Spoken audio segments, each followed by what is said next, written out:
तुष्टीकरण के नाम पर श्री राम मंदिर से दूरी बना रहा है विपक्ष। क्या कुछ खास वोट पर चोट ना पड़ जाए, इस बात का विपक्ष को डर है और इसलिए वो राम मंदिर से दूर है। आज ये सवाल समाजवादी पार्टी के मुखिया अखिलेश यादव की वजह से उठे हैं, जिनकी आज अयोध्या में ही श्री राम मंदिर से चंद किलोमीटर की दूरी पर रैली थी। वो रैली में गए, खूब हुंकार भरी, लेकिन श्री राम मंदिर नहीं गए। अब बीजेपी और एनडीए के लोग इसे अखिलेश यादव की तुष्टीकरण पॉलिटिक्स बता रहे हैं, विपक्ष को अलग अलग उपमाएं दे रहे हैं।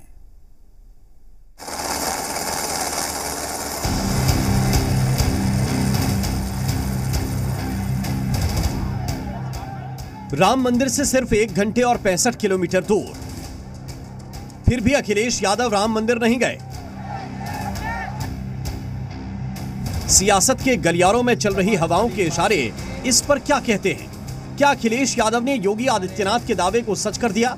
क्या जिस बात को बीजेपी अपने चुनावी तरकश से निकालकर लगातार विपक्ष पर हमलावर रहती है, क्या वो बात सच हो गई? एक तरफ राम की सत्ता पर, ईश्वरीय सत्ता पर विश्वास करने वाली भारतीय जनता पार्टी और सहयोगी दल है, और दूसरी तरफ राम का द्रोह करने वाले, राम के द्रोह करने वाले की दुर्गति हमेशा तय है।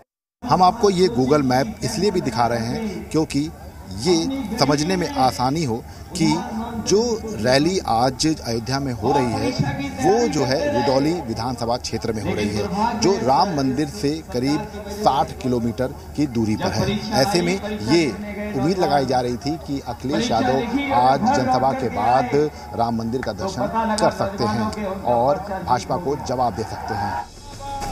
अखिलेश यादव ने कहा था कि उन्हें जब भी मौका मिलेगा वो सपरिवार राम मंदिर जरूर जाएंगे, लेकिन उनका मुहूर्त है कि निकल ही नहीं पा रहा। ये भगवान का कार्यक्रम है और भगवान से बड़े मुख्यमंत्री नहीं हो सकते, भगवान से बड़े कोई भी नहीं हो सकता, हम भी नहीं, आप भी नहीं, न मुख्यमंत्री भी। और भगवान जिसको बुलाएंगे वो अपने आप दौड़ा चला जाएगा। लेकिन आज जब उनके पास राम मंदिर के दर्शन का मौका करीब था, जबकि उन पर और गांधी परिवार से लेकर समूचे विपक्ष पर बीजेपी ये छाप लगाने में जुटी है कि विपक्ष रामद्रोही है, श्री राम में उनका विश्वास नहीं है। अब सुनने में आया कि कांग्रेस के नेताओं ने कहा कांग्रेस को अगर सत्ता मिलेगी तो कांग्रेस पार्टी राम मंदिर के निर्माण के निर्णय को पलट देगी। अखिलेश यादव खुद को समाजवादी धर्मनिरपेक्ष नेता कहते हैं, सभी धर्मों के सम्मान का दम भरते हैं। आज अयोध्या में राम मंदिर से कुल 65 किलोमीटर दूर अयोध्या के ही मवई बाजार में अखिलेश यादव की रैली थी। ये उसी रैली की तस्वीरें हैं। अयोध्या की ही जमीन से उन्होंने बीजेपी और एनडीए पर खूब जुबानी बाण चलाए, लेकिन राम मंदिर ना जाकर चाहे अनचाहे वो बीजेपी को एक बार फिर राम मंदिर की उपेक्षा का मुद्दा दे गए। तो इनकी संवेदना राम भक्तों के साथ नहीं, माफियाओं के साथ में है। देखा ना आपने, देख लिया है ना? तो क्या इन माफियाओं को चुन करके भेजेंगे क्या? माफिया समर्थकों को चुन के भेजेंगे क्या? और इसीलिए मैं आपसे कहने के लिए आया हूं, बीजेपी का प्रकरण ही इस तरह का रहता है, विभाजन वाली राजनीति का प्रयोग करके ये चाहती है कि सत्ता और शासन में बने रहे। क्योंकि अब ये लोग 10 साल के शासनकाल में जो पूरी स्थिति है पूरे देश की, जिस तरह से भयंकर बेरोजगारी है, भयंकर महिलाओं के संग अपराध है, पूरा सिस्टम जो है देश का चरमराया हुआ है इस समय। अखिलेश चाहते तो दर्शन करके जनता के सामने संदेश दे सकते थे कि श्री राम और राम मंदिर को लेकर इंडिया गठबंधन को कोई भ्रम, कोई शंका नहीं है, लेकिन ऐसा नहीं हुआ। पास होकर भी वो श्री राम से दूर रहे।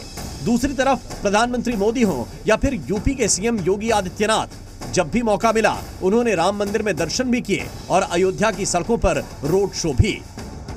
ऐसे में सोचिए कि जनता में कैसा संदेश जाएगा। दूसरी तरफ जब अखिलेश राम मंदिर नहीं गए तो एक बार फिर बीजेपी हमलावर है। तो कांग्रेस कह रही है कि बीजेपी का एक ही काम है, धर्म के नाम पर बांटो। ये राम विरोधी है, ये भारत की आस्था का विरोधी गठबंधन है, यह देश के आरक्षण, देश में अनुसूचित जाति, जनजाति और पिछड़ी जाति को मिलने वाले आरक्षण के लोग विरोधी हैं। ये दो विचारधाराओं की लड़ाई भी है। एक तरफ गरीबों के पक्ष में लड़ने वाले पार्टियां एक होकर लड़ रहे हैं, धर्म के आधार पर, रिलीजन के आधार पर वो लड़ रहे हैं। आखिर विपक्ष के राम मंदिर से दूर होने के क्या मायने निकाले जाएं? इससे पहले सूत्रों के हवाले से खबर आई थी कि राहुल गांधी और प्रियंका गांधी भी राम मंदिर जा सकते हैं, लेकिन वो भी अभी तक मंदिर से उतनी ही दूर हैं। ये धर्म संकट है या फिर वोट संकट? ब्यूरो रिपोर्ट, जी मीडिया।